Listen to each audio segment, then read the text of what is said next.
The age of the influencer is over. The time of the buck has come.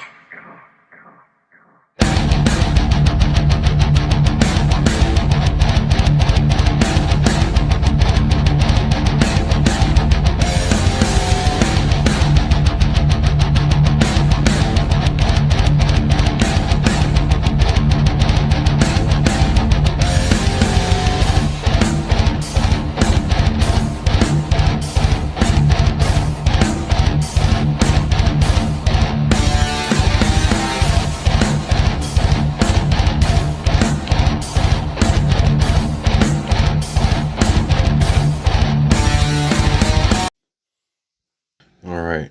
You see, Wednesday was my arm hurts bad that I almost stopped because I did bench before I did squats, and so my arm was still aching before I did squats. Then I started the squats, and then it's like, holy shit, this feels terrible. And I remember I racked 565. I did one rep, and I'm like, fuck this shit, and I just re-racked it. I haven't done that in a long time. And then a few hours later, I came back and I just did 405 for 20.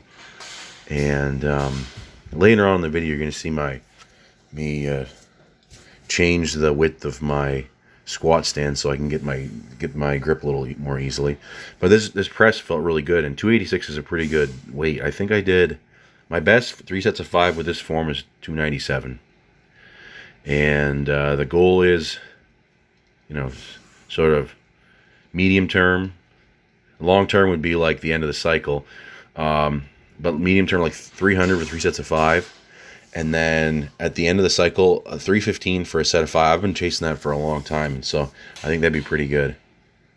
My arm's feeling a hell of a lot better today because I did my chin ups. You'll see those next, and it hurts probably less than half of what it did before when I did them on Monday.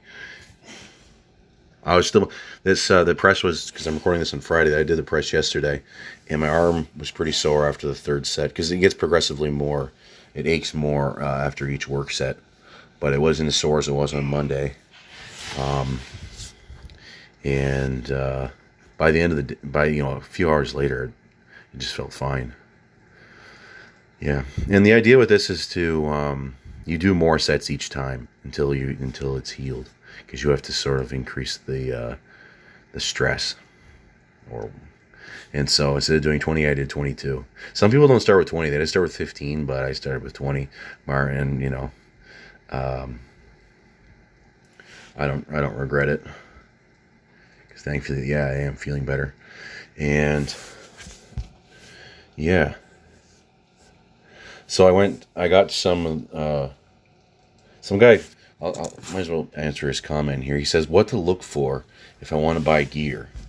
Well, I have no idea, because if depending on your area, you need to know somebody that has used the stuff, okay, and that can sort of vouch for it, because otherwise you're just sort of taking a chance, and well, you still are either way, but it's a lot safer if you know someone else is using the same thing and they're okay. Okay, and I have no idea about UGLs in America or anywhere else in the world. And in Canada, there's very few. That, I mean, there's I assume there's a whole bunch, but there's only like 2 or 3, like ones that everybody knows. Okay. All right. He says he squatted 600 for 4 reps, natural, bench 365 for 5, elevated 2 inches above the chest for 3 seconds. So does that, yeah, so that means you're pausing 2 inches above your chest for 3 seconds, or does that mean you're pausing with, you have a 2-inch board? Because if you're doing 360, if you're doing that and you're squatting 600 for 4, proper depth, then you have really good genetics. And he said deadlift, I stopped trying it at 585. I don't even do deadlifts because of fear of fucking my lower back up. Well, are you not aware that squat also trains your lower back? And is probably more dangerous. Well, it's definitely more dangerous because with a deadlift, you can just drop the bar. This squat, if you don't have a spot, depending on what form you have, if it's low bar, it's more dangerous because it's harder to bail on that. So you're going to need a spotter. Or do you have the pins at a certain height? Some people break my balls about like not having a spot. I have crash pads down and I do a high bar squat.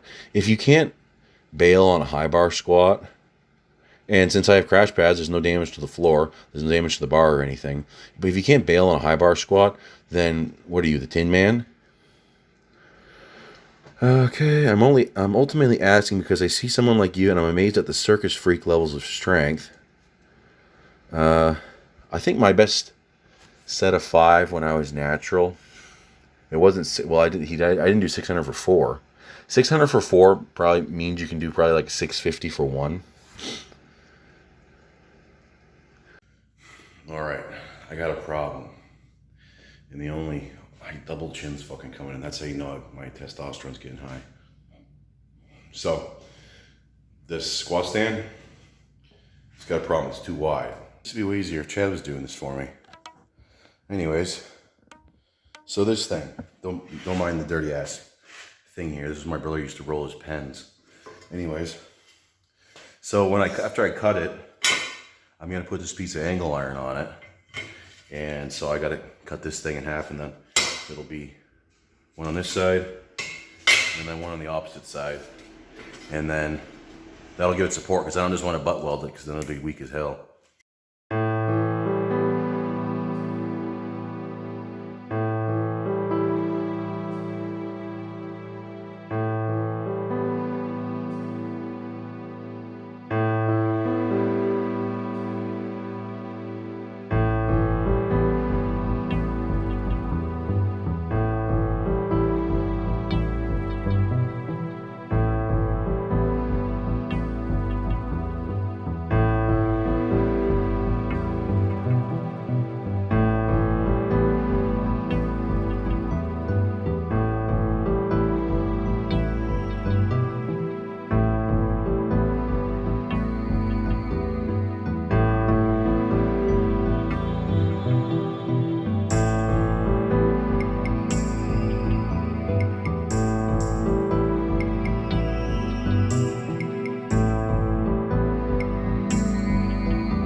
I mean, it's okay. I don't think it's going to have, I'm going to have any issues.